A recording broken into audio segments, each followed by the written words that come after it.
आज महापुरुष करશે સદગુરુ મહારાજ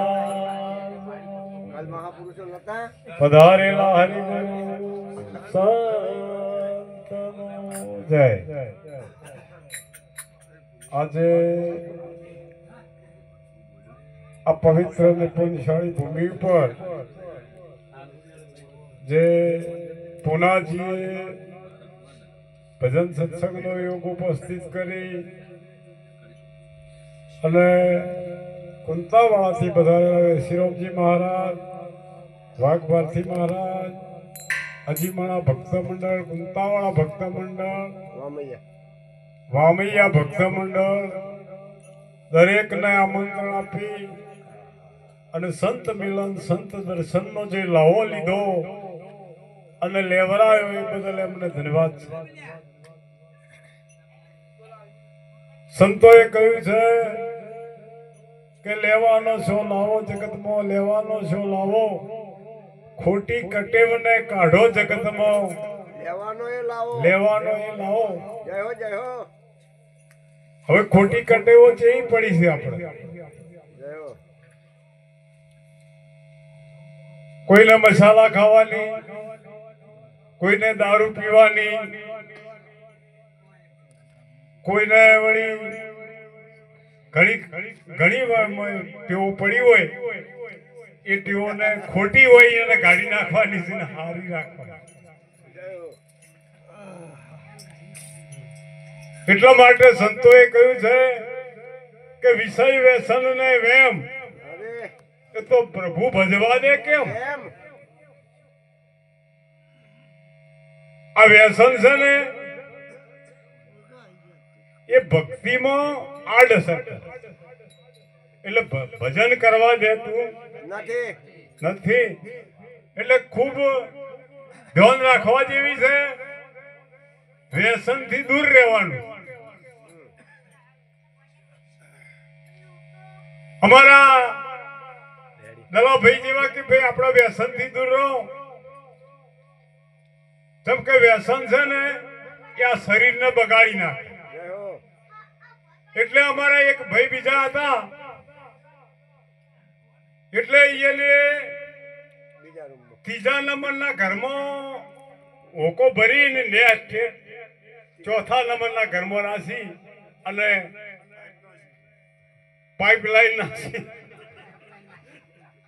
અને હોકો ચાલુ કરી દીધો. એટલે પૂછ્યું અમારા વિષ્ણુભાઈ જેવા કે ભાઈ ઓમ ચમ કરો છો કે પેલા ભગત નતા કહેતા કે વ્યસન થી દૂર રહેવું, પણ ઈ વ્યસન થી દૂર નહીં રહેવાનું. કારણ કે જે કરી ડોકરા એ કરે છોકરા. જો આપણા વડીલો જો વ્યસન કરતા હોય તો એમના છોકરા કરે એમાં કોઈ ભૂલ નહીં. કેમ કે એ આપણને કઈ એકવાના જ નહીં કે તમે આ વ્યસન માંથી મુક્ત થો. કેવી રીતે કહીએ? પોતે ચાલુ રાખતા હોય તો કેવી રીતે? એટલે કદાચ થઈ અને કદાચ વ્યસન હોય તો એમાંથી વ્યસનમાંથી મુક્ત થવું. કારણ કે તમે વ્યસન વાળાને જોઈ લો, એમાં કેટલા રોગ ઉભા થઈ. કોઈને કેન્સર નો રોગ થાય, ટીબી નો થાય, આવા ઘણા રોગ ઉભા થઈ છે. પણ પછી એમને રોગ થયા પછી એમને પૂછી દો કે આમાં કેટલો આનંદ આવે છે વ્યસનમાં. એટલે વ્યસન થી ખૂબ દૂર રહેવાનું છે. કારણ કે વ્યસન છે એ તન બગાડે, ધન બગાડે ને મન પણ બગાડે. એટલે વ્યસન બહુ બુરી ચીજ છે. અને જો વ્યસન આપણે કરતા હોઈએ તો આપણી પાછળ પણ આપણે કદાચ એક ભાઈ સુધરે તો પણ બીજો છોકરાએ વ્યસન કર્યા વગર રહે નહીં. એટલે વ્યસન થી ખૂબ દૂર રહેવાની જરૂર છે. કારણ કે એક ભગત હતા ઓ મોભળી નહીં બેરા, પણ ભજનમાં કાયમ જઈ, ભજનમાં જઈ આવું અમારા મંડળ જેવું મંડળ હતું ને, આ ગોમથી બીજા ગોમ, આ ગોમથી બીજા ગોમ મંડળ કાયમ જાય.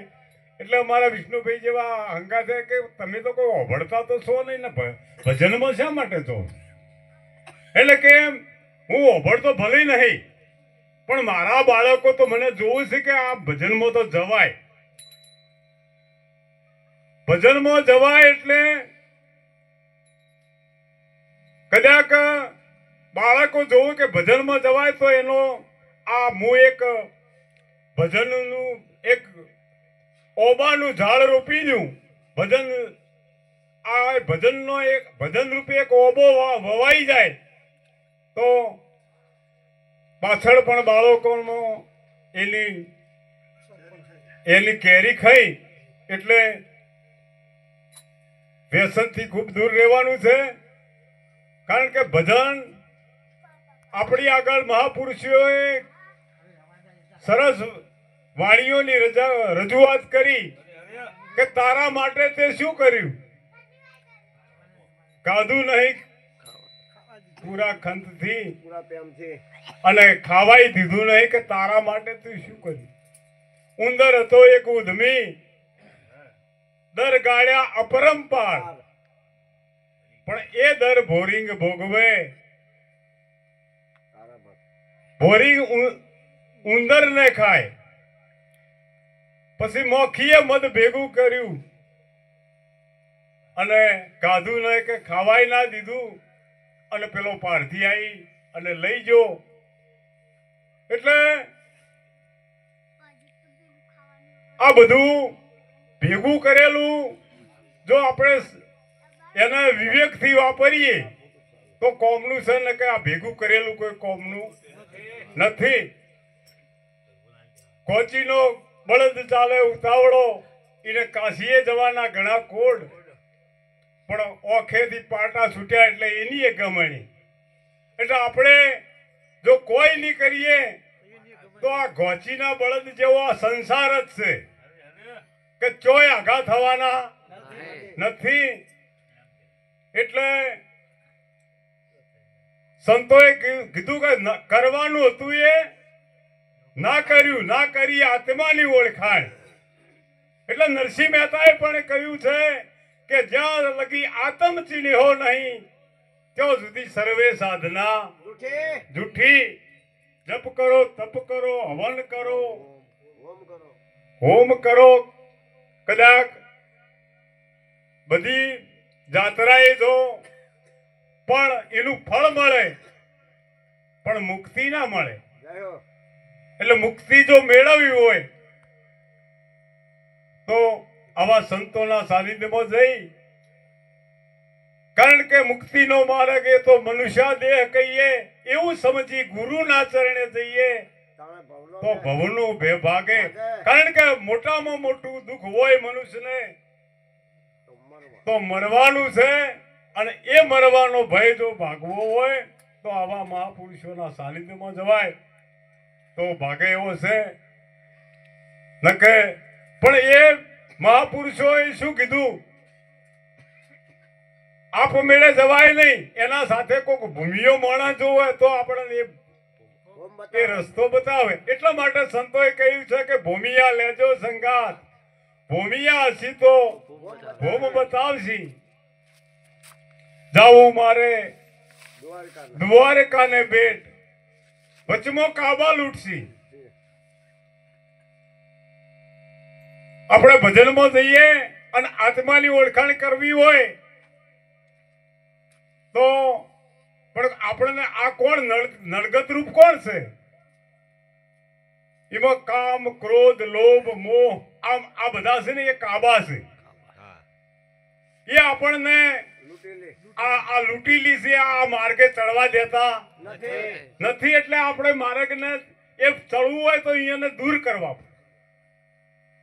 એટલે સંતોએ કહ્યું છે કે ભાતા લેજો સંગાત, સ્વર્ગમાં નહીં હાટ કે વણિયા. એટલે ભક્તિનો જો ભાતું હશે તો જ કોમમાં આવશે ને કે આપણું કમાયેલું તો હોય પડી રહેવાનું છે. આપણે જોઈએ તો આપણા ગંઢિયા જેટલી વસ્તુ લઈ ગયા છે, ઈ મને મેલીને બધા જતા રહ્યા છે. એટલે જે જો ભક્તિ કરી એટલે પ્રમાણ તમે જુઓ. નરસિંહ મહેતા અને કો આપણા હગા થતા નહીં, પણ આપણે કેમ યાદ કરીએ કે અમને ભક્તિ કરી છે અને આ જીવને આપણને આપણા સુધી આ રસ્તો પહોંચાડ્યો છે કે આપણે પણ એમના આધારે જીવી મુક્ત થયા છે. જાગી ચમ જાય આપણને એક જગાડવાનો રસ્તો એમને બતાવ્યો. એટલા માટે એમને આપણે યાદ કરીએ.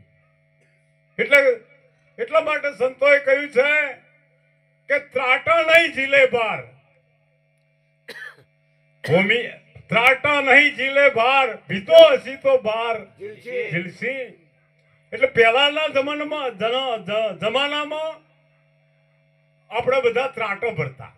અત્યારે તો કોઈ ત્રાટો ભરતું નથી.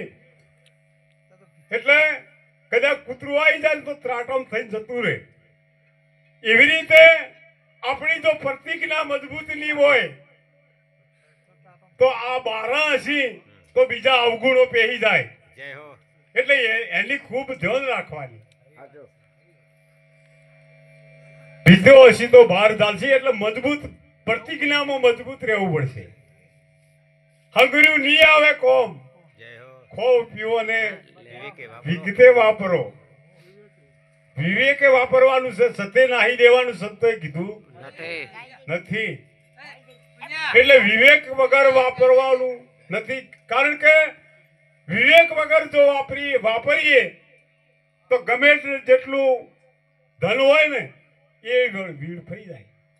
એટલે ખૂબ વિવેક રાખવાનો છે. બોલ્યા ભક્ત પહેલા હરિજન એક હિરલો. આ મનુષ્ય અવતાર છે ને એ મોઘા મૂળનો છે. એટલે વારંવાર મળવાનો નથી. એટલે આપણને તો મળી ગયો છે, એટલે એનો સદુપયોગ કરવાનો છે. કારણ કે જો સદુપયોગ નહીં કરીએ અને દુરુપયોગ થાય તો હેરાન પરેશાન થઈ જવાય. સારું કામ કરીએ તો આપણે મદદરૂપ થાય, આપણે સારું કામ થાય. અને ખોટું કરીએ તો પણ આપણને કોઈ યાદ પણ ના કરે. એટલે સારું કાર્ય કરી અને આપણું જીવનને ધન બનાવીએ. પણ આ કોણ બતાવે? આવા સંતો મહાપુરુષો આપણને આ રસ્તો બતાવે.